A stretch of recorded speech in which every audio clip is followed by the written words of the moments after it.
के पूछे गए हैं। पहला क्वेश्चन आया हुआ था कि फ्रेंच ओपन 2022 का पुरुष सिंगल्स का खिताब किसने जीता हुआ है।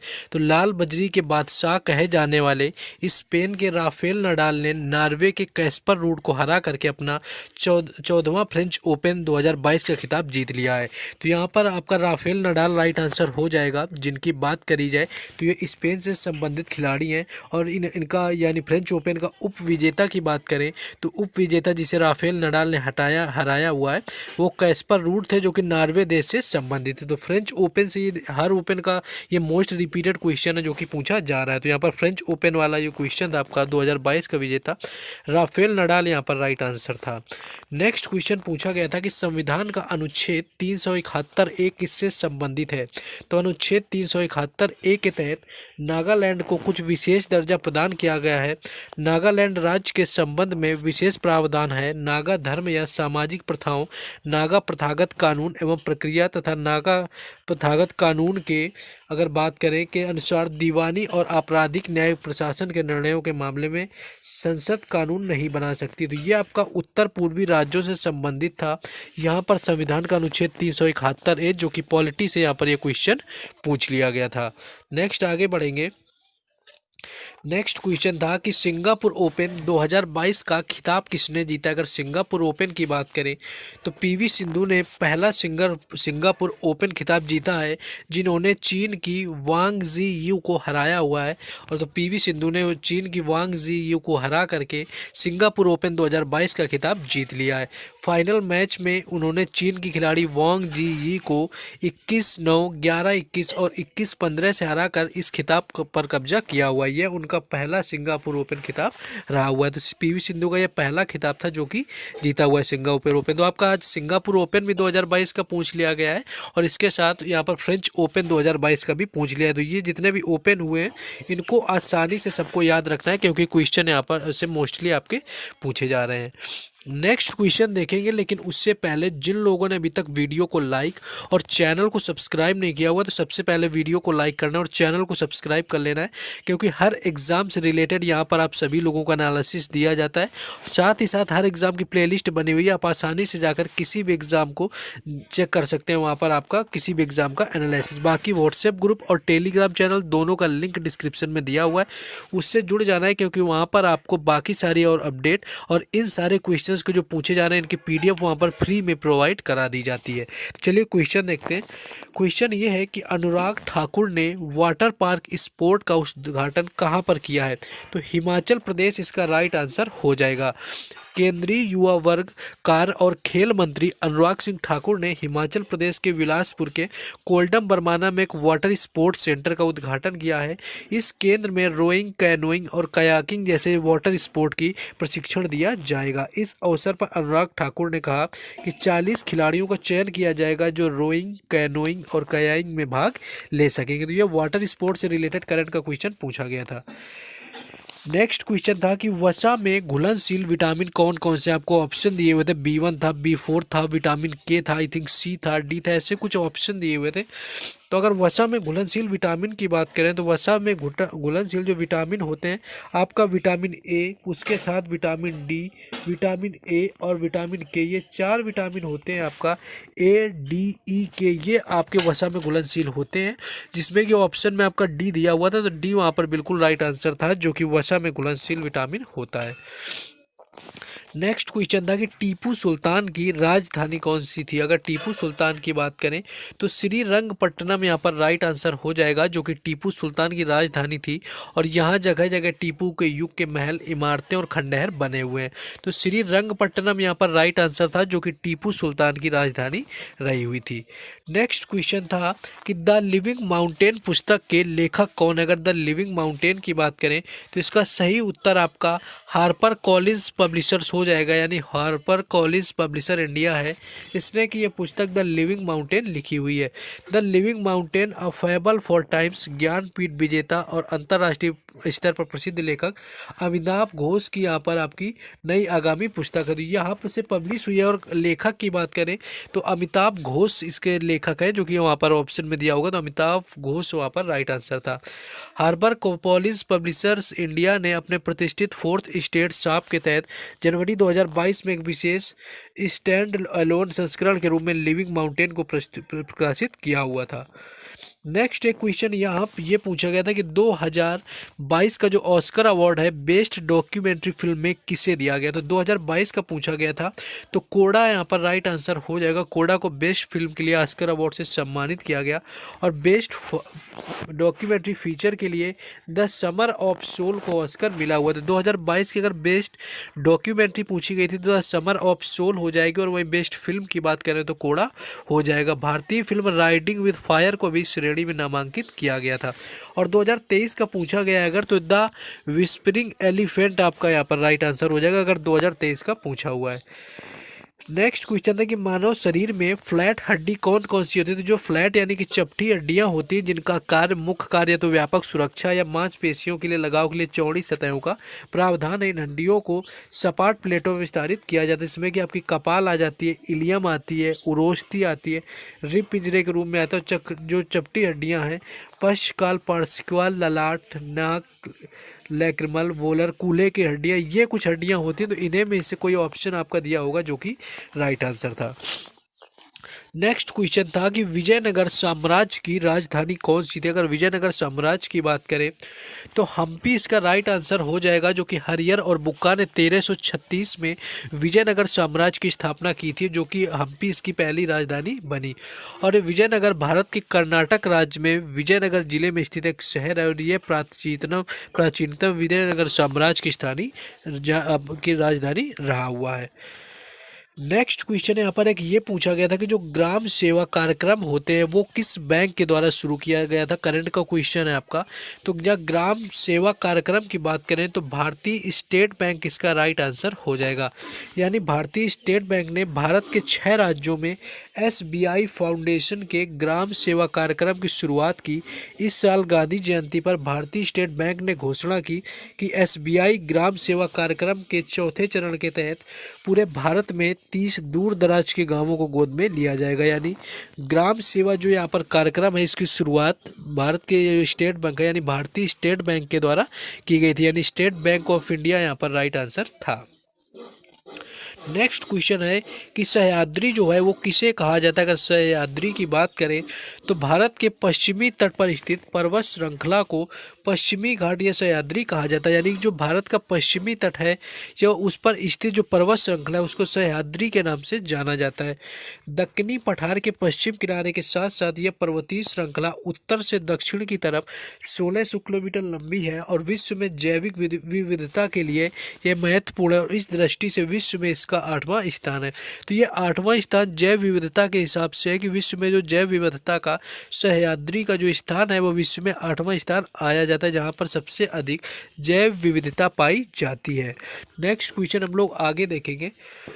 नेक्स्ट एक आपका होली से संबंधित आया हुआ था कि होली में किस मेले में नहाया जाता है या होली का आयोजन किस मेले में किया जाता है।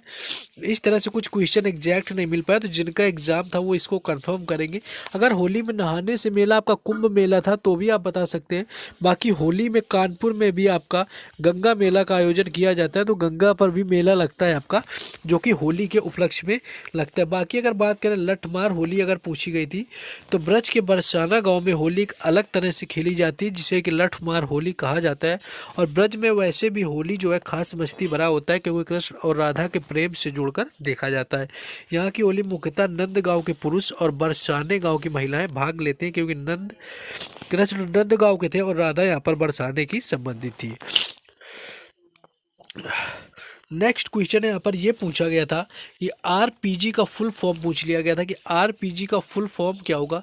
अगर आरपीजी की बात करें तो इसका फुल फॉर्म है रिपोर्ट प्रोग्राम जनरेटर, यहाँ पर राइट आंसर हो जाएगा जो कि आरपीजी का फुल फॉर्म यहाँ पर पूछा गया था। नेक्स्ट आगे हम लोग देखेंगे। नेक्स्ट क्वेश्चन यहाँ पर था कि भारत ने न्यूजीलैंड के साथ व्हाइट शिप से कौन सा समझौता किया हो, यानी व्हाइट शिप का समझौता पूछा गया था कि भारत ने न्यूजीलैंड के साथ में किया है। तो भारत की जो नौसेना यानी कि भारत की इंडियन नेवी यानी नौसेना ने रॉयल न्यूजीलैंड नेवी के साथ में व्हाइट शिपिंग इंफॉर्मेशन एक्सचेंज पर एक समझौते पर हस्ताक्षर किए हुए हैं। रक्षा मंत्रालय के बयान के अनुसार यह समझौता ज्ञापन समुद्री क्षेत्र में अधिक पारदर्शिता को बढ़ावा देता है। तो जो आपका है भारतीय नौसेना और रॉयल न्यूजीलैंड नेवी के साथ में हुआ है वो वाइड शिपिंग इंफॉर्मेशन एक्सचेंज समझौता हुआ है, जो कि यहाँ पर आपके समुद्री क्षेत्र में अधिक पारदर्शिता यानी कि सुरक्षा की दृष्टि से बेहतर होने वाला है। तो ये क्वेश्चन यहाँ पर पूछ लिया गया था। नेक्स्ट क्वेश्चन आगे देखेंगे। नेक्स्ट एक क्वेश्चन था कि कौन सा शास्त्रीय नृत्य है जिसमें कि आंखें मिला करके नृत्य किया जाता है। अगर यहाँ पर आपके ऑप्शन की बात करें जिसमें आंखों से, या फिर क्वेश्चन कुछ ऐसा पूछा गया था कि आपका कठपुतली से सिर्फ डांस किया जाता है, इसमें कठपुतलियाँ भी, आपकी पलकें भी, आंखें भी चलती हैं, इस तरह का अगर यहाँ पर क्वेश्चन था तो कथकली इसका बिल्कुल राइट आंसर हो जाएगा, जो कि आपका यहाँ पर पूछा गया था। बाकी आपका कथक नृत्य भी होता है जो उत्तर प्रदेश के उत्तर भारत में उत्पन्न हुआ था और हिंदू कथाओं, महाभारत और रामायण के महाकाव्यों कथाओं चित्रित करने के लिए कथक या कथककार के रूप में जाना जाता है। इसमें भी कथककार लयबद्ध पैरों के आंदोलन और हाथ के इशारे, चेहरे के हाव भाव और आंखों के माध्यम से कहानियों का संचार करते हैं। नेक्स्ट यहाँ पर एक ये क्वेश्चन आया हुआ था कि संविधान का जो भाग 5A दिया हुआ है ये किससे संबंधित। अगर संविधान के भाग 5A की बात करें तो 5 जो है आपका सर्वोच्च न्यायालय, उच्च न्यायालय, राज्य तथा केंद्र के मध्य वैधानिक संबंध से संबंधित है। और अनुच्छेद 7 आपके अंतर्गत कोई भी सूची, राज्यों का संसद में प्रतिनिधित्व और संविधान संशोधन की शक्ति जो है आपका 368 में दिया गया है। और इन सभी जो है अनुच्छेदों के संसद अकेले संशोधित नहीं कर सकती है, इसलिए राज्यों की सहमति भी जरूरी समझी जाती है। और एक क्वेश्चन आपका पूछा गया था जो कि क्वेश्चन यहाँ पर आपका रिवर से आया हुआ था, यानी कि नदियों से संबंधित क्वेश्चन था, रिवर से संबंधित क्वेश्चन यहाँ पर पूछ लिया गया था, जिसमें कि मैचिंग करने के लिए आया हुआ था कि कौन किसकी सहायक नदी है। सिंधु था, झेलम था, गोदावरी नदी था। तो ये इस तरह का क्वेश्चन नदियों वाला मैचिंग करने के लिए आया हुआ था। तो मैचिंग का क्वेश्चन नदियों से भी संबंधित ये जरूर पढ़ना है, क्योंकि यहाँ पर कुछ छूट ना जाए। तो ये था आज आपका जो बताएं कि आपका जो आज है 20 मार्च और फर्स्ट शिफ्ट एनालिसिस, ये क्वेश्चन आपके पूछे गए थे। तो जिन लोगों ने अभी तक वीडियो को लाइक और चैनल को सब्सक्राइब नहीं किया तो वो वीडियो को लाइक कर देंगे, चैनल को सब्सक्राइब कर देंगे। साथ ही साथ इन क्वेश्चंस का PDF लेने के लिए व्हाट्सएप ग्रुप और टेलीग्राम चैनल दोनों का लिंक जो है डिस्क्रिप्शन में दे दिया गया। तो कौन कौन से क्वेश्चन पूछे गए थे ये आपके फर्स्ट शिफ्ट के। यहाँ सेकेंड शिफ्ट के शुरू करते हैं हम। चलिए यहाँ से आपका सेकेंड शिफ्ट होता है। क्वेश्चन ये पूछा गया था आपका कि गरबा नृत्य किस राज्य से संबंधित। अगर गरबा नृत्य की बात करें तो गरबा गुजरात, राजस्थान और मालवा प्रदेशों में प्रचलित एक लोक नृत्य है। तो गुजरात आपको ऑप्शन में दिया हुआ था, जो कि राइट आंसर है। लोक नृत्य जिसका मूल उद्गम गुजरात है, आजकल इसे पूरे देश में आधुनिक नृत्य कला में स्थान प्राप्त हो गया है। इस रूप से उसका कुछ परिष्कार भी हुआ है, फिर भी उसका लोक नृत्य का तत्व अक्षुण्ण है। तो यह गरबा नृत्य पूछा गया था, जो कि आपका गुजरात से संबंधित नृत्य है, जिसमें कि गरबा और डांडिया भी एक आपका गुजरात से ही संबंधित होता है। नेक्स्ट क्वेश्चन यहाँ पर है कि वर्तमान में भारत के नए CDS कौन है। यहाँ पर चीफ ऑफ डिफेंस स्टाफ पूछा गया था कि कौन है। तो चीफ ऑफ डिफेंस स्टाफ की बात करें तो retired lieutenant general Anil Chauhan जो है भारत के नए CDS बने हुए हैं। तो ये नए CDS यहाँ पर बने हुए हैं, जो कि दूसरे नंबर के यानी लेफ्टिनेंट जनरल अनिल चौहान को नया चीफ ऑफ डिफेंस स्टाफ नियुक्त किया गया है, जो कि बिपिन रावत की जगह लेंगे और देश के दूसरे नए CDS होंगे। तो जो पहले थे भारत के नए CDS वो बिपिन रावत थे, जिनकी विमान दुर्घटना में मृत्यु हो जाती है, और दूसरे जो चीफ ऑफ डिफेंस स्टाफ हैं वो अनिल चौहान को बनाया जाता है। ये तीनों सेनाओं का प्रमुख होता है चीफ ऑफ डिफेंस स्टाफ। अभी नया ही ये पद आपका आसीन किया गया, जिसके पहले जो है यहाँ पर CDS बिपिन रावत बने थे और दूसरे यहाँ पर यानी कि वर्तमान में जो है वो अनिल चौहान है। नेक्स्ट क्वेश्चन था कि जो सिक्किम है, सिक्किम को किस संशोधन में पूर्ण राज्य का दर्जा दिया गया था। तो 35वां संविधान संशोधन यहाँ पर राइट आंसर था। 35वां जो संविधान संशोधन अधिनियम है 1975 के तहत इसे पूर्ण राज्य का दर्जा दिया गया था। यानी जो अधिनियम 35वां संविधान संशोधन अधिनियम आया था 1975 में यानी 1975 में, उसमें इसका दर्जा दे दिया गया था। सबसे पहले 1974 में 35वें संविधान संशोधन द्वारा सिक्किम को भारत के सहयोगी राज्य का विशेष दर्जा दिया गया था। लेकिन अब आपका 36वें संविधान संशोधन अधिनियम 1975 ने 35वें संविधान संशोधन को निरस्त कर दिया हुआ था। तो आपका 36वां अगर दिया हुआ था तो 36वां संविधान संशोधन ही लगाना था, क्योंकि 35वां आपका निरस्त हो गया था। 1974 में सिक्किम ने भारत के साथ अधिक से अधिक जुड़ाव की इच्छा व्यक्त की थी। तदनुसार 35वां संविधान संशोधन 1974 संसद द्वारा अधिनियमित किया गया था। इस संशोधन ने सिक्किम को भारत संघ का एक सहयोगी राज्य का दर्जा देकर संविधान के तहत राज्य के नए वर्ग की शुरुआत की हुई थी। और 1975 में आयोजित एक जनमत संग्रह में उन्होंने चोग्याल की संस्था को समाप्त करने और सिक्किम को भारत का अभिन्न अंग बनाने के लिए मतदान किया हुआ था। नेक्स्ट क्वेश्चन देखेंगे। नेक्स्ट आपका पूछा गया था कि ओलंपिक 2028 का आयोजन कहाँ होगा। तो जो 2028 के ओलंपिक खेल हैं उनका आयोजन यहाँ पर, ओलंपिक जो खेल हैं लॉस एंजल्स और संयुक्त राज्य अमेरिका में आयोजित किए जाएंगे। ये 2028 के हैं। वहीं 2024 की बात करें तो 2024 के ग्रीष्मकालीन ओलंपिक खेलों का आयोजन पेरिस यानी कि फ्रांस के पेरिस शहर में ये होना है। तो ये 2024 के होते हैं, यानी 2024 का है वो 2024 का ये पेरिस में होना है। बाकी अन्यथा 2028 का लॉस एंजल्स और संयुक्त राज्य अमेरिका में खेला जाएगा। और उसके बाद जो 2032 का होने वाला है ओलंपिक, वो ऑस्ट्रेलिया में खेला जाएगा। ब्रिस्बेन को टोक्यो जापान में 21 जुलाई 2021 को 138वें IOC सत्र में 2032 ग्रीष्मकालीन ओलंपिक के लिए मेजबानी करेगा ऑस्ट्रेलिया। तो ये फिक्स हो चुका है 2000। और इसके बाद जब 2036 आना है तो ये ओलंपिक पहली बार भारत में भी आयोजित होना है। नेक्स्ट क्वेश्चन देखेंगे, लेकिन उससे पहले जिन लोगों ने अभी तक वीडियो को लाइक और चैनल को सब्सक्राइब नहीं किया हुआ तो सबसे पहले वीडियो को लाइक और चैनल को सब्सक्राइब करना है, क्योंकि यहाँ पर हर एग्जाम से रिलेटेड।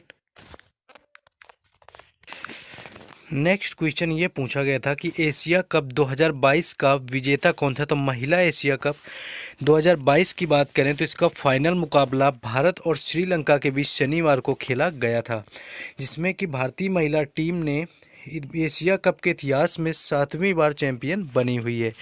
यानी भारत एशिया कप की 7 बार विजेता रह चुकी है। और वुमेन एशिया कप का फाइनल मैच भारत और श्रीलंका के बीच खेला गया था। हरमनप्रीत यहाँ की कप्तान थी और भारतीय टीम ने श्रीलंका को 8 विकेट से हराकर एशिया का यहाँ पर खिताब जीत लिया हुआ था।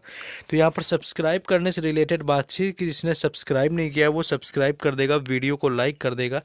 और हर एग्जाम से रिलेटेड प्लेलिस्ट बनी हुई है। बाकी व्हाट्सएप ग्रुप और टेलीग्राम चैनल दोनों का लिंक डिस्क्रिप्शन में है, जिनके इन सारे क्वेश्चंस की PDF वहाँ पर दे दी जाएगी। नेक्स्ट आपका घर्षण से संबंधित था कि घर्षण सबसे अधिक किसमें लगता है। तो सबसे अधिकतम जो घर्षण होता है सीमित घर्षण हो भी कहा जाता है। और यह गति का प्रतिरोध यानी सीमांत घर्षण होता है जो एक पिंड द्वारा पैदा होता है। खुरदरी सतहों की अगर तुलना में बात करें तो जो चिकनी सतह होती हैं उस पर घर्षण अधिक लगता है। इसलिए घर्षण बल सतह पर निर्भर करता है और गति का विरोध करता है। चलते समय घर्षण बल हमारी सहायता करता है। घर्षण की कमी के कारण चिकनी सतह पर चलना कठिन होता है और खुरदरी सतहों की तुलना में चिकनी सतहों पर फिसलना आसान है, क्योंकि कम घर्षण उचित गति सुनिश्चित करता है।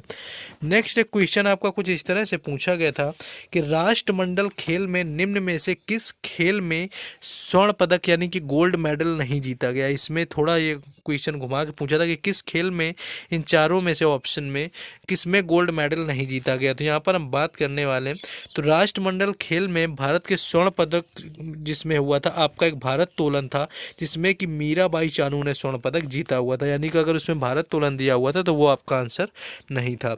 दूसरा था जिसमें कि 19 साल के यहाँ पर भी आपका भार वर्ग में दूसरा गोल्ड दिलाया हुआ था जेरेमी लेलुंगा ने, जिन्होंने भी यहाँ पर वेट लिफ्टिंग करी हुई थी। यानी भारत तोलन में जेरेमी लेलुंगा ने भी यहाँ पर एक पदक दिलाया था, वो भी गोल्ड मेडल। नेक्स्ट यहाँ था अंचित सेवली, इन्होंने भी वेट लिफ्टिंग में आपका अपना किया हुआ था, जीता हुआ था गोल्ड। तो अंचिता सेवली ने भी वेट लिफ्टिंग में गोल्ड मेडल जीता हुआ था। यानी वेट लिफ्टिंग तो वहाँ पर बिल्कुल भी आंसर नहीं था। दूसरा है लवली चौबे, पिंकी नैनमोनी शौकियों ने यहाँ पर भारत ने पहली बार लॉन बॉल में गोल्ड मेडल जीता हुआ था। यानी लॉन बॉल के अंदर भी महिला टीम जो थी उसने कि गोल्ड मेडल जीता हुआ था। तो लॉन बॉल भी आपका ऐसा ऑप्शन नहीं था जिसमें कि गोल्ड मेडल ना जीता गया हो। और बात करें तो साथियान हरमीत देसाई, शरत कमल और सानिल शेट्टी ने टेबल टेनिस में गोल्ड मेडल जीता हुआ था, यानी टेबल टेनिस में भी गोल्ड मेडल जीता गया था और लॉन बॉल में भी जीता गया था, वेट लिफ्टिंग में भी जीता गया था और वही पैरा पावर लिफ्टिंग में भी जीता गया था। तो इनके अलावा जो आपको ऑप्शन उसमें दिया होगा, इन सारे खेलों के अंदर राष्ट्रमंडल खेलों में गोल्ड जीता गया था। तो जो भी इनके अलावा आपका दिया होगा वो आपका वहाँ पर राइट आंसर था। बाकी आप लोगों को बता देना है कमेंट करके कि क्वेश्चन अगर आप पूरा ऑप्शन याद है तो वो बता दिया जाएगा। नेक्स्ट क्वेश्चन यह था कि पंचवर्षीय योजना है, इसका लाने का उद्देश्य पूछा गया था या थीम पूछी गई हो। तो जो पहली पंचवर्षीय योजना था इसका उद्देश्य तो कृषि का विकास था। दूसरी अगर योजना की बात करें तो इसका जो आपका उद्देश्य था वो औद्योगिक विकास था। और तीसरी योजना का उद्देश्य अर्थव्यवस्था को स्वतंत्र बनाना था। और चौथी पंचवर्षीय योजना को विकास के साथ में स्थिरता भी लानी थी और आत्मनिर्भरता की उपलब्धि प्राप्त करना था। तो ये कुछ पंचवर्षीय से उद्देश्य थे, या फिर क्वेश्चन ऐसा कुछ था कि पंचवर्षीय लाने का क्या कारण था या क्यों लाई गई थी। तो वो देश के विकास के लिए लाई गई थी, यानी कि देश का अच्छे तौर पर विकास किया जा सके। नेक्स्ट क्वेश्चन था कि प्रति व्यक्ति आय का आकलन कैसे किया जाता है। प्रति व्यक्ति आय की बात करें तो इसका अनुमान उस क्षेत्र में रहने वाले सभी लोगों की आय के जोड़ को क्षेत्र की कुल जनसंख्या से विभाजित करके लगाया जाता है। प्रति व्यक्ति आय विभिन्न देशों के अलग अलग जीवन स्तर पर एक महत्वपूर्ण सूचकांक होती है और यह मानव विकास सूचकांक में सम्मिलित 3 संख्याओं में से एक होती है। तो यह आपकी प्रति व्यक्ति आय का आकलन यहाँ से पूछा गया था कि किस तरह से निकाला जाता है। तो ये बताया गया जैसे कि सभी लोगों की आय जो होती है कि जोड़ को क्षेत्र की कुल जनसंख्या से विभाजित आपका किया जाता है। जो भी लोगों की जितने लोग होते हैं उनकी आय को जोड़ा जाता है और फिर कुल जनसंख्या से वो आपको विभाजित करके प्रति व्यक्ति आय वहाँ पर निकाल ली जाती है कि पर हेड आपकी कैप्चर इनकम क्या होने वाली है। नेक्स्ट आपका क्वेश्चन था कि पृथ्वी दिवस 2022 की थीम क्या थी। पृथ्वी दिवस जैसा कि सभी को पता है कि 22 अप्रैल को मनाया जाता है, तो इसकी थीम पूछी गई थी। तो पृथ्वी दिवस 2022 की थीम हमारे ग्रह में निवेश करें, यानी इन्वेस्ट इन आवर प्लानेट। ये 2022 की थीम थी, हमारे ग्रह में निवेश करें, इन्वेस्ट इन आवर प्लानेट। इसके बाद आपकी बात करें तो 1970 से आपका शुरू हुआ था, दुनिया में वर्ल्ड अर्थ डे के रूप में मनाने लगी थी और 2022 के वर्ल्ड अर्थ डे के मौके पर थीम रखा गया इन्वेस्ट इन आवर अर्थ, यानी इसका मतलब है कि पृथ्वी के लिए निवेश करें, यानी invest in our planet. Next आगे देखेंगे हम लोग क्वेश्चन। नेक्स्ट था कि जब नदी जब मैदानी भाग में आती है तो वो किस प्रकार से बहती है। अगर मैदानी भाग की बात करें आती है तो यह नदी पर्वतों के ऊपरी क्षेत्रों से भारी मात्रा में अवसाद लाकर मैदानी भाग में जमा कर देती है, जिससे नदी मार्ग अवरुद्ध हो जाता है। यहाँ पर अगर वहाँ से जो मिट्टी ला के जमा करती है उसके परिणाम स्वरूप नदी क्या करती है कि अपना मार्ग ही वहाँ से मैदानी भाग से बदल लेती है, क्योंकि वहाँ से जो अवसाद लाकर मैदानी भाग में जमा होता है तो नदी मार्ग जो होता है यहाँ पर अवरुद्ध हो जाता है। तो ये थे कुछ क्वेश्चन जो आज 20 मार्च सेकेंड शिफ्ट में पूछे गए थे। तो जिन में 20 मार्च को कौन कौन से क्वेश्चन पूछे गए थे, ये सारे सेकेंड शिफ्ट के हैं। आपके 3 मार्च के आपके शुरू करते हैं जो भी क्वेश्चन पूछे गए हैं। चलिए यहाँ से आपका शुरू होता है जो कि आज आपका 3rd शिफ्ट में क्वेश्चन पूछे गए थे। पहला क्वेश्चन यहाँ पर आया हुआ था कि भारत का मिसाइल मैन किसे कहा जाता है। तो APJ अब्दुल कलाम यहाँ पर राइट आंसर हो जाएगा, जो कि देश के नागरिक अंतरिक्ष कार्यक्रम और सैन्य मिसाइल विकास में उनका काफ़ी महत्वपूर्ण भूमिका रहने के लिए भारत के मिसाइल मैन के रूप में जाने जाते हैं। साथ ही 1998 में उन्होंने भारत के पोखरण सेकेंड यानी कि जो परमाणु परीक्षण में महत्वपूर्ण योगदान दिया था। तो इस क्वेश्चन का यहाँ पर APJ Abdul Kalam right answer हो जाएगा, जिन्हें कि भारत के मिसाइल मैन के नाम से जाना जाता है। नेक्स्ट क्वेश्चन आपका आया हुआ था कि इनमें से शुंग वंश का संस्थापक कौन है। तो शुंग वंश की बात करें कि इसकी स्थापना किसने की थी, तो पुष्यमित्र शुंग यहाँ पर राइट आंसर हो जाएगा, जो कि इस राजवंश के प्रथम शासक थे। शुंग वंश की उत्पत्ति के बारे में कोई निश्चित जानकारी तो नहीं है। बाकी शुंग जो है उज्जैन प्रदेश के थे, जहाँ इनके पूर्वज मौर्यों के प्रधानमंत्री और सेनापति रहे हुए थे। पुष्यमित्र भी थे वो जो अंतिम मौर्य सम्राट वृषद्रथ थे उनके सेनापति थे, और अंतिम मौर्य सम्राट वृषद्रथ की हत्या करके पुष्यमित्र शुंग ने मगध पर यहाँ पर शुंग वंश की नींव मगध पर डाली हुई थी। नेक्स्ट क्वेश्चन यहाँ पर देखेंगे। नेक्स्ट क्वेश्चन था कि बीसीसीआई का वर्तमान में अध्यक्ष कौन है? तो रोजर बिन्नी यहाँ पर राइट आंसर हो जाएगा, जो कि पूर्व क्रिकेटर भी रहे और वर्तमान में बीसीसीआई यानी कि जो आपका board cricket control of India है उसके अध्यक्ष बनाए गए। यानी मुंबई के ताज होटल में हुई बीसीसीआई के एनुअल जनरल मीटिंग में इस पर मुहर लगी और बैठक में बीसीसीआई के पूर्व अध्यक्ष सौरभ गांगुली, सचिन, जय शाह, उपाध्यक्ष राजीव शुक्ला, इसके साथ साथ दिग्गज क्रिकेटर और जो नए अध्यक्ष हैं रोजर बिन्नी खुद मौजूद रहे हुए थे। यानी कि रोजर बिन्नी इसका राइट आंसर हो जाएगा, जो कि यहाँ पर बीसीसीआई के वर्तमान में चेयरमैन बने हुए हैं।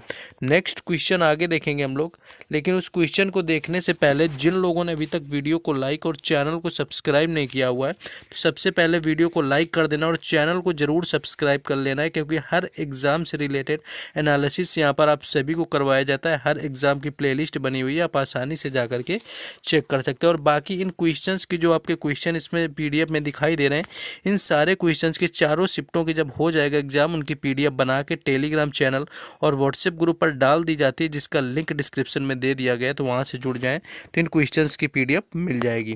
चलिए, आई होप आपने लाइक और सब्सक्राइब कर दिया है। तो क्वेश्चन नेक्स्ट देखते हैं। क्वेश्चन ये है कि जगन्नाथ जो रथ यात्रा है वो किस राज्य में निकाली जाती है? तो रथ यात्रा की बात करें, जगन्नाथ रथ यात्रा के लिए ओडिशा यहाँ पर राइट आंसर हो जाएगा। रथ यात्रा या रथ महोत्सव भारत के ओडिशा राज्य के पुरी में आयोजित किया जाने वाला एक तरह का हिंदू त्यौहार है।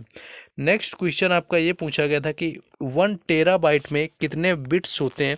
अगर 1 टेराबाइट की बात करें तो इसका राइट आंसर 1 ट्रिलियन हो जाएगा। यानी 1 टेराबाइट कंप्यूटर भंडारण क्षमता का एक माप होता है, जो लगभग 2 से 40वीं शक्ति है, 10 से 12वीं शक्ति है, जो कि लगभग 1 ट्रिलियन बाइट्स के बराबर होता है। यानी कि यहाँ पर 1 ट्रिलियन बाइट के बराबर होता है। जैसे कि 1 MB भी आपका 1024 बाइट होता है, 1 GB आपका जो होता है 1024 MB होता है ना।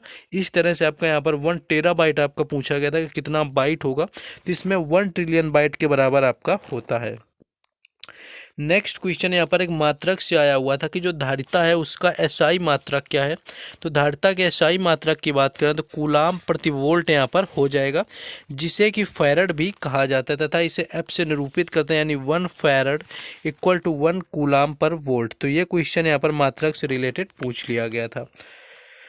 नेक्स्ट क्वेश्चन है कि उदार शक्ति युद्ध अभ्यास भारत और किस देश के मध्य में होता है? अगर उदार शक्ति युद्ध अभ्यास की बात करें तो मलेशिया इसका राइट आंसर हो जाएगा। यानी उदार शक्ति युद्ध अभ्यास भारत और मलेशिया के बीच में की जो वायु सेना होती है यानी एयरफोर्स के बीच में होने वाला युद्ध अभ्यास है। भारतीय सेना SU-30 MKY और C-17 विमानों के साथ युद्धाभ्यास में भाग लिया था आपके उदार शक्ति, जबकि मलेशियाई वायुसेना SU-30 MKM विमान उड़ाई थी। और ये 4 दिन का युद्ध अभ्यास दोनों वायु सेनाओं के बीच विभिन्न हवाई युद्ध अभ्यास आयोजित हुआ था, 4 दिनों तक चला हुआ था। नेक्स्ट क्वेश्चन है कि संविधान का जो अनुच्छेद है 89 यानी 89, ये किससे संबंधित है? तो जो 89 होता है ये कहता है कि राज्यसभा का सभापति और उपसभापति भारत का उपराष्ट्रपति राज्यसभा का पदेन सभापति होगा। ये इसमें अनुच्छेद 89 में कहा गया है। राज्यसभा यथाशीघ्र अपने किसी सदस्य को अपना उपसभापति चुनेगी और जब उपसभापति का पद रिक्त होता है तब राज्यसभा किसी अन्य सदस्य को अपना उपसभापति चुनेगी। तो ये राज्यसभा के सभापति से संबंधित होता है अनुच्छेद यहाँ पर 89 यानी कि आर्टिकल 89 अनुच्छेद 89। नेक्स्ट एक सारनाथ से संबंधित क्वेश्चन आया हुआ था कुछ कि सारनाथ में किसका चित्र बना हुआ है या चित्र बने हुए होंगे आपके शेरों से रिलेटेड या गाय से रिलेटेड, कि इनमें से कौन सा सारनाथ का चित्र है। तो ये क्वेश्चन कुछ पूछा गया था। तो वाराणसी जो है, वाराणसी में उत्तर पूर्व दिशा में लगभग 10 किलोमीटर की दूरी पर स्थित सारनाथ वही स्थान है जहाँ पर गौतम बुद्ध ने सबसे पहले शिष्यों को एक समूह को उपदेश दिया हुआ था। और यह वही स्थान है जहाँ गौतम बुद्ध संघ कोडन्ना के ज्ञान के माध्यम से अस्तित्व में आया, जो एक राजा भगवान बुद्ध का अनुयायी बन गया था। तो ये आपका सारनाथ से संबंधित पूछा गया था, जहाँ पर 4 सिंह चारों तरफ कुछ सिंह के यहाँ पर लगे हुए हैं, जो कि सारनाथ का चित्र अगर स्तंभ आपने कभी कहीं देखा हो। नेक्स्ट यहाँ पर एक क्वेश्चन ये पूछा गया था कि जो संविधान है उसका अनुच्छेद 243 के जो है वो किससे संबंधित है। तो अनुच्छेद 243 के अनुसार प्रत्येक पंचायत में अनुसूचित जातियों और जनजातियों के लिए स्थान आरक्षित रहेंगे, यानी एससी और एसटी से रिलेटेड जो रिजर्वेशन है, यानी कि इनकी जो सीटें उनको आरक्षित रखने के लिए पंचायत में ये सारी सीटें आरक्षित रहेंगी अनुच्छेद 243 के तहत। इसे आरक्षित स्थानों की संख्या उसी अनुपात में होगी जो उस पंचायत में प्रत्यक्ष निर्वाचन से भरे गए स्थानों का अनुपात होता है, और उसका निर्धारण उस क्षेत्र की उनकी जनसंख्या के आधार पर किया जाएगा। तो ये क्वेश्चन यानी दो क्वेश्चन यहाँ पर आज आर्टिकल यानी कि पॉलिटी से दो क्वेश्चन यहाँ पर आपके आए हुए थे। एक यहाँ ऊपर 89 पूछ लिया गया था और ये 243 के यहाँ पर पूछ लिया गया था। नेक्स्ट एक कोई क्वेश्चन आया हुआ था जो कि गंगा नदी से रिलेटेड था। एग्जैक्ट क्वेश्चन ये नहीं मिल पाया, तो जिनका एग्जाम था वो लोग और भी क्वेश्चन यहाँ पर करेक्ट कर सकते हैं बता के कॉमेंट बॉक्स में। तो इलाहाबाद में किस नदी से मिलती है, कुछ क्वेश्चन पूरी तरह से याद नहीं। बाकी जो त्रिवेणी संगम होता है यमुना, सरस्वती और गंगा नदी, ये संगम होता है जो कि प्रयागराज में तीनों नदियां मिलती हैं। संगम के निकट इलाहाबाद का क्षेत्र, इस कारण संगम को कभी कभी प्रयाग भी कहा जाता है। यानी प्रयाग जो स्थान है यहाँ पर गंगा, यमुना और सरस्वती तीनों नदियां आराम से मिलती हैं जाके। तो इससे रिलेटेड कुछ गंगा रिवर से क्वेश्चन था, एग्जैक्ट पता नहीं चल पाया है क्वेश्चन। नेक्स्ट क्वेश्चन यहाँ पर है कि जंगलनामा जो पुस्तक है वो किसके द्वारा लिखी गई। अगर जंगलनामा पुस्तक की बात करें तो अमिताभ घोष यहाँ पर राइट आंसर हो जाएगा। अमिताभ की बात करें यहाँ पर तो इस सुबह जो इसका सेकेंड शिफ्ट हुआ था उसमें भी आपका अमिताभ से रिलेटेड आया हुआ था। द लिविंग माउंटेन नाम की पुस्तक, द लिविंग माउंटेन पुस्तक आई हुई थी जिसके राइटर भी अमिताभ घोष यहाँ पर थे। उन्हीं की फिर से बुक थर्ड शिफ्ट में पूछी गई। तो जंगलनामा जो पुस्तक है अब यूएस आधारी अली सेठी के संगीत और आवाज़ के साथ एक ऑडियो बुक में भी जारी हो गई, जिसको लिखा हुआ है अमिताभ घोष ने। जंगलनामा ने अपनी कविता के माध्यम से प्रसिद्ध कलाकार सलमान तूर द्वारा शानदार कलाकृति के साथ सुंदरबन के आश्चर्य को उजागर कर दिया है। तो ये यहाँ पर पूछा गया था जंगलमाला पुस्तक के लेखक, तो अमिताभ घोष यहाँ पर राइट आंसर आपका हो गया था। नेक्स्ट क्वेश्चन देखेंगे। नेक्स्ट क्वेश्चन था आपका कुछ ऐसा रिलेटेड था, ये भी क्वेश्चन थोड़ा डाउट में है कि प्राचीन में सबसे बड़ा प्रांत कौन सा था, ऐसा कुछ था। तो प्राचीन काल की बात करें तो कलिंग जो राज्य है मुख्यतः भारत का वर्तमान उड़ीसा राज्य ही है जो कि सबसे बड़ा था। बाकी क्षेत्रफल के अनुसार भारत का सबसे बड़ा राज्य जो है राजस्थान हो जाएगा। और जनसंख्या की दृष्टि से अगर बात करें तो सबसे बड़ा राज्य यहाँ पर हमारा पड़ोसी प्रांत उत्तर प्रदेश है। और जनसंख्या घनत्व के अनुसार बात करें तो सबसे बड़ा यहाँ पर सबसे ऊपर बिहार आता है। तो इससे रिलेटेड कुछ क्वेश्चन पूछा गया था, तो एक दो क्वेश्चन जिनमें डाउट है तो उनको आपको बता देना है कि कौन से क्वेश्चन किस तरह से पूछे गए थे। एक आपका कंपनी से रिलेटेड कुछ था कि किस कंपनी ने 2022 में आईपीओ शुरू किया है।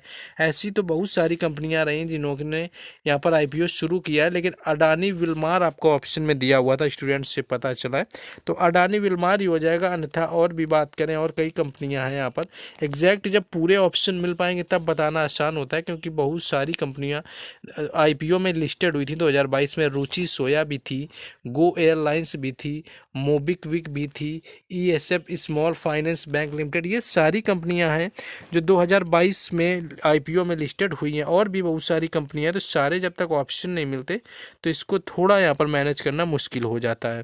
नेक्स्ट क्वेश्चन था कि वाई आई एम हिंदू पुस्तक के लेखक कौन है। अगर वाई आई एम हिंदू की बात करें तो शशि थरूर यहाँ पर राइट आंसर हो जाएगा। नहीं, शशि थरूर की अंग्रेजी में काफ़ी चर्चित रही पुस्तक वाई आई एम हिंदू है और इसी पुस्तक के लेखक हैं। तो वाई आई एम हिंदू भारतीय राजनीतिक शशि थरूर की 2018 की पुस्तक है, यानी 5 साल पहले ही लिखी हुई है।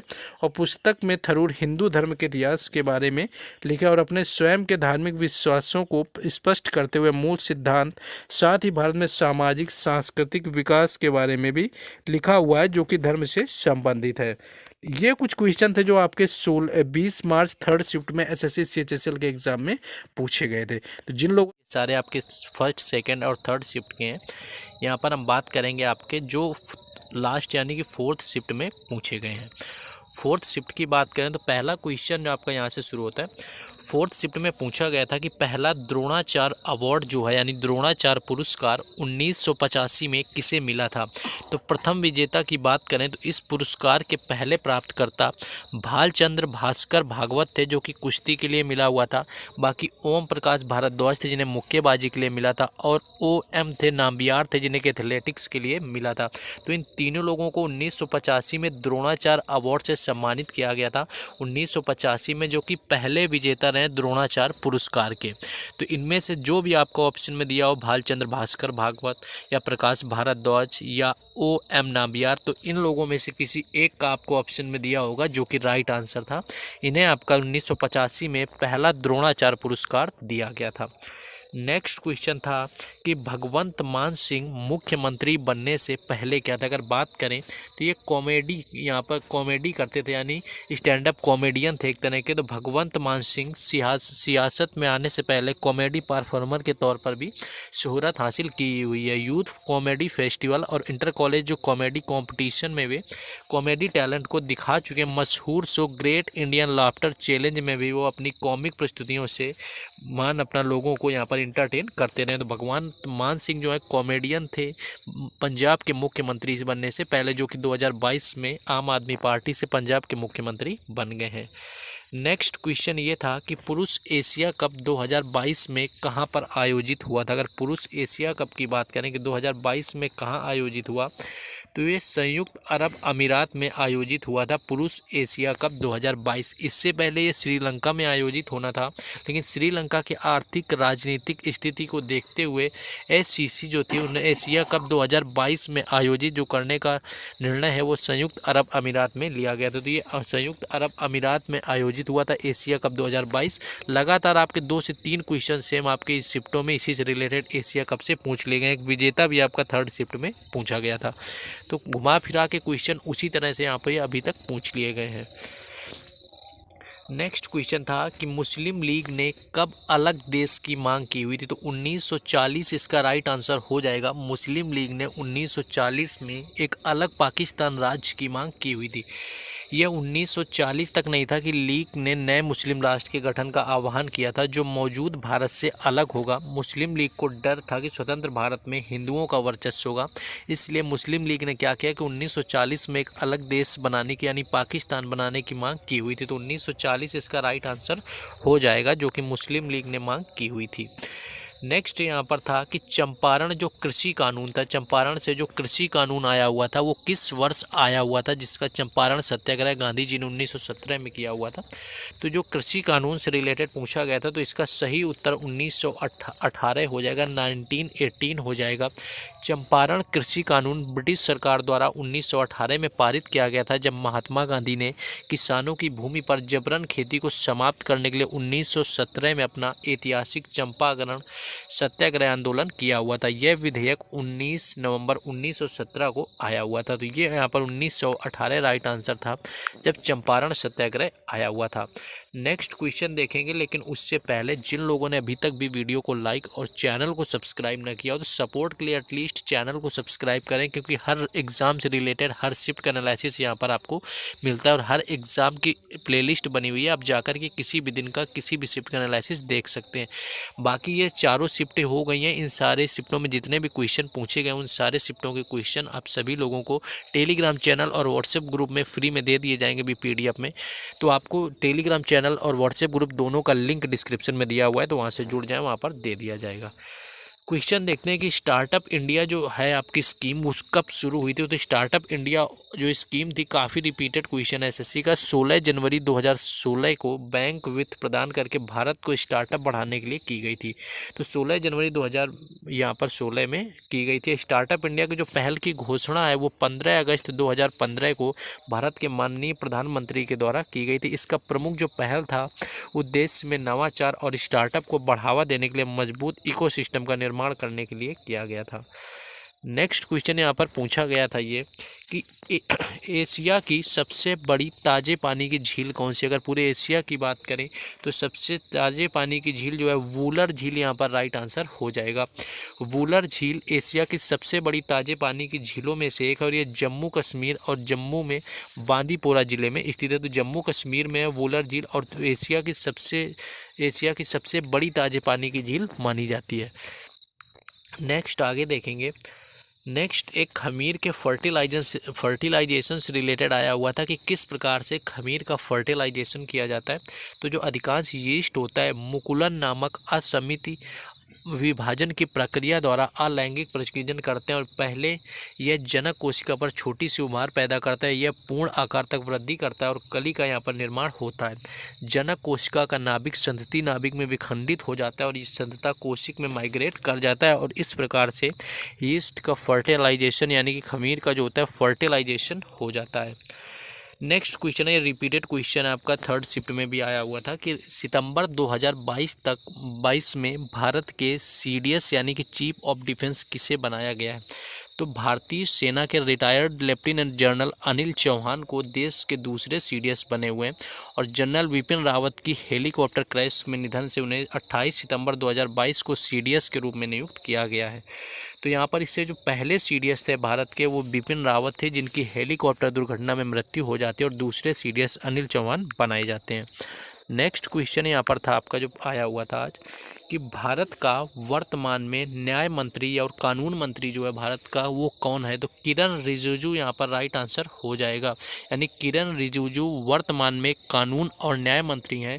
भारत के पहले और जो कानून और न्याय मंत्री थे सबसे पहले वो भीमराव अंबेडकर थे, लेकिन वर्तमान में यहाँ पर किरण रिजिजू हैं और पहले आपको याद रखना है BR अंबेडकर हैं। तो ये करंट का क्वेश्चन यहाँ पर पूछ लिया गया था। नेक्स्ट एक बांसुरी से संबंधित था कि बांसुरी जो होता है वो किस प्रकार का वाद्य यंत्र होता है। तो बांसुरी काष्ठ वाद्य परिवार का एक संगीत उपकरण है। नरकट वाले काष्ठ वाद्य उपकरणों के विपरीत बांसुरी एक एरोफेन या विनो नरकट वाला वायु उपकरण होता है जो एक छिद्र के पार हवा के प्रवाह से ध्वनि उत्पन्न करता है। हॉर्न बोस्टल सेस्म के उपकरण वर्गीकरण के अनुसार बांसुरी को तीव्र आघात एरोफेन के रूप में वर्गीकृत किया जाता है।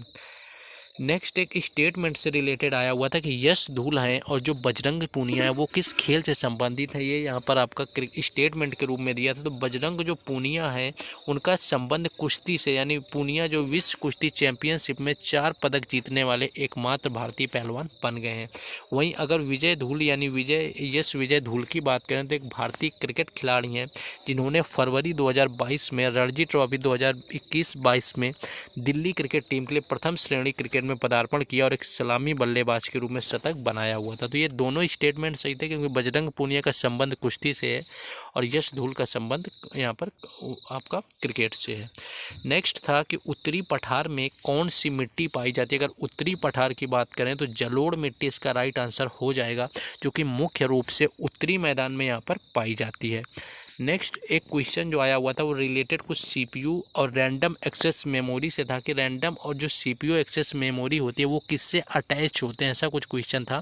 तो एग्जैक्ट यहाँ पर नहीं मिल पाया आपको ऑप्शन जो है सारी चीज़ें। तो जो CPU से आपकी प्राथमिक मेमोरी लगी होती है, मेमोरी यूनिट जो सीधे CPU के साथ संचार करती है, प्राथमिक मेमोरी के रूप में जानी जाती है। तो ये क्वेश्चन जिनका एग्जाम था और भी क्वेश्चन यहाँ पर कॉमेंट कर सकते हैं एग्जैक्ट। नेक्स्ट देखेंगे, नेक्स्ट जो क्वेश्चन था कि डाल्टन का आंशिक दाब का नियम के, आंशिक दाब के नियम की बात करें तो रसायन विज्ञान और भौतिकी में डाल्टन का नियम या डाल्टन का जो आंशिक दाब का नियम है, परस्पर क्रिया न करने वाली गैसों के कुल दाब तथा उन गैसों के आंशिक दाब के संबंध में होता है। और इस नियम के अनुसार जो है परस्पर क्रिया न करने वाली गैसों का कुल दाब उन गैसों के आंशिक दाबों के योग के बराबर होता है। ये होता है डाल्टन का आंशिक दाब का नियम, जो कि यहाँ पर पूछा गया था, यहाँ पर आपके केमिस्ट्री से, फिजिक्स के जो लॉ है आपका, इससे पूछ लिया गया था। नेक्स्ट एक कुछ लैटराइट जो सॉइल होती है यानी लैटराइट मिट्टी से रिलेटेड कुछ कथन संबंधित आया हुआ था, वो क्वेश्चन यहाँ पर पूरा नहीं मिल पाया। नेक्स्ट क्वेश्चन यहाँ पर कर से था कि प्रत्यक्ष कर हैं जो वो कौन कौन से होते हैं। अगर प्रत्यक्ष कर की बात करें तो प्रत्यक्ष कर में आयकर, कारपोरेट कर, संपत्ति कर, भाग कर और उपहार कर, ये जो सारे कर होते हैं या प्रत्यक्ष कर से शामिल होते हैं। तो ये आपके प्रत्यक्ष कर हैं जो कि यानी कि जिन्हें डायरेक्ट टैक्स के नाम से जानते हैं। तो ये था कुछ आपका 20 मार्च 4th शिफ्ट यानी लास्ट शिफ्ट का एनालिसिस, जो भी क्वेश्चन मिल पाए बताने का प्रयास किया। तो चलिए, जिसने चैनल को सब्सक्राइब ना किया हो सब्सक्राइब कर दें और वीडियो को लाइक कर दें।